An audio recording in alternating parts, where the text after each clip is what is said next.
আপনি যেদিন মরবেন সেদিনও মানুষ ভাত খাবে।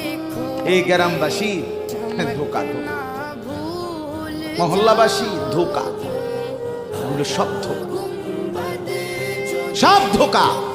বন্ধুরা ধোকা, স্ত্রী ধোকা, এগুলো সব